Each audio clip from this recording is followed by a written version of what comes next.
सौभाग्यवती स्त्रियां अपने सुहाग को अखंड बनाए रखने और अविवाहित युवतियां मन मुताबिक वर पाने के लिए हरितालिका तीज का व्रत करती हैं। हरितालिका तीज व्रत भाद्रपद मास की शुक्ल पक्ष तृतीया को मनाया जाता है। इस दिन महिलाएं भगवान शिव व माता पार्वती की रेत के द्वारा बनाई गई अस्थायी मूर्तियों को पूजती हैं और सुखी वैवाहिक जीवन तथा संतान की प्राप्ति के लिए प्रार्थना करती हैं।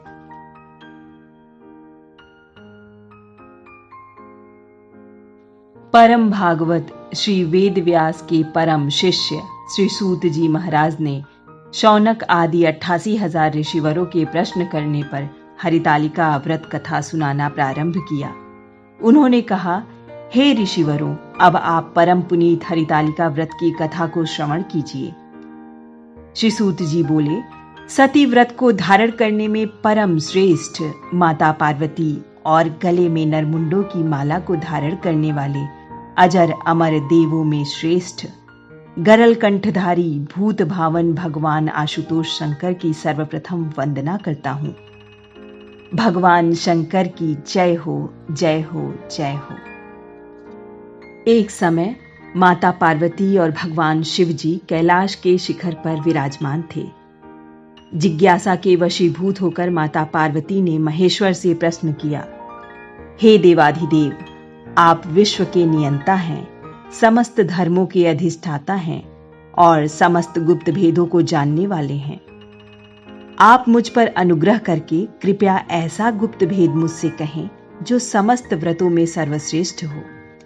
उस व्रत का वर्णन करिए जो अल्प कर्म के द्वारा महान फलों को देने वाला हो। हे स्वामी, आप आदि मध्य और अंत से रहित हैं। आप धर्म की स्थापना करने वाले हैं, इसलिए मैंने आपसे यह प्रश्न किया है। सो आप कृपा करके मेरी इस जिज्ञासा को शांत करें।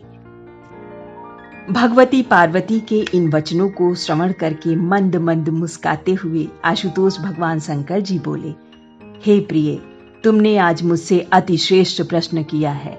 हे देवी, तुम्हारी इस जिज्ञासा को शांत करने की इच्छा से मैं तुम्हें महान फल देने वाला अति गोपनीय व्रत कहता हूं। जैसे तारागणों में चंद्रमा और ग्रहों में सूर्य, वर्णों में ब्राह्मण, देवताओं में गंगा, पुराणों में महाभारत, वेदों में साम और इंद्रियों में मन श्रेष्ठ है, वैसे ही पुराण और वेद सब में इसका वर्णन आया है, जिसके प्रभाव से तुमको मेरा आधा आसन प्राप्त हुआ है। हे प्रिय, उसी का मैं तुमसे वर्णन करता हूं। सुनो। भाद्रपद मास के शुक्ल पक्ष हस्त नक्षत्र संयुक्त तृतीया के दिन इस व्रत का अनुष्ठान मात्र करने से सब पापों का नाश होता है। हे प्रिय, ये वही व्रत है जिसे तुमने मेरा वरण करने की इच्छा से हिमालय पर्वत पर किया था। हे वरोहे, उसी श्रेष्ठ पर्वत पर तुमने 12 वर्ष तक नीचे की ओर मुख करके तपस्या की थी। इस अवधि में तुमने अन्न ना खाकर केवल हवा का ही सेवन किया, सूखे पत्ते चबाकर रही। माघ की शीतलता में तुमने निरंतर जल में प्रवेश कर तप किया था। बैशाख की जला देने वाली भीषण गर्मी में पंचाग्नि से शरीर को तपाया। श्रावण की मूसलाधार वर्षा में खुले आसमान के नीचे बिना अन्न जल ग्रहण किए व्यतीत किया। हे देवी, तुम्हारी इस कठिन तपस्या को देखकर तुम्हारे पिता पर्वतराज हिमालय को चिंता हुई। वे मन से दुखी हो गए। मन ही मन उन्होंने तुम्हारे विवाह की चिंता की। उसी समय तुम्हारी तपस्या और पिता की चिंता को देखते हुए नारद जी वहां पधारे। कन्या के दुख से दुखी हिमालय ने नारद जी का यथेष्ट सम्मान किया और बोले, हे देवर्षि, आप इस समय किधर से आ रहे हैं? मैं अति भाग्यशाली हूं जो आपने अपने पवित्र चरण कमलों से मेरा संपूर्ण गृह पवित्र कर दिया है। हिमालय के उन दीन वचनों को सुनकर नारद जी बोले, हे पर्वतराज, इस समय मैं विष्णु लोक से आ रहा हूं। भगवान विष्णु ने मुझे भेजा है। आपकी कन्या की घोर तपस्या से प्रसन्न होकर वह उनसे विवाह करना चाहते हैं। इस बारे में मैं आपकी राय जानना चाहता हूं। नारद जी की बात सुनकर पर्वतराज अति प्रसन्नता के साथ बोले, श्रीमान, यदि स्वयं विष्णु जी मेरी कन्या का वरण करना चाहते हैं तो मुझे क्या आपत्ति हो सकती है। वे तो साक्षात ब्रह्म हैं। ये तो हर पिता की इच्छा होती है कि उसकी पुत्री सुख संपदा से युक्त पति के घर जाए। पर्वतराज के इन वचनों को सुनकर नारद जी आकाश मार्ग से चले गए। वे तुरंत ही पीतांबरधारी, शंख चक्र गदा पद्म से विभूषित कमल नयन भगवान श्री विष्णु के सम्मुख जाकर बोले, हे देव, आपके विवाह की चर्चा मैंने हिमवान से जाकर की थी और उन्होंने पार्वती का विवाह आपके साथ करना तय कर लिया है। नारद जी की इस बात को सुनकर भगवान विष्णु मंद मंद मुस्काए और चुप रहे। हिमालय ने अपनी पुत्री के पास जाकर कहा, हे पुत्री, तेरा विवाह समस्त देवताओं में श्रेष्ठ विष्णु से करना निश्चित किया है। इस बात की मुझे अति प्रसन्नता है। पिता के इन वचनों को सुनकर पार्वती मूर्छित होकर पृथ्वी पर गिर पड़ी। जब उन्हें चेत हुआ तो वह अपनी प्रिय सखी के घर चली गईं। सखी ने जब पार्वती को इस प्रकार दुख से कातर देखा तो वह बोली, हे पार्वती, तेरा मन दुख से व्यथित क्यों हो रहा है? तू मुझसे अपने हृदय की दशा का वर्णन कर। मैं अवश्य ही तेरा दुख दूर करने का उपाय करूंगी।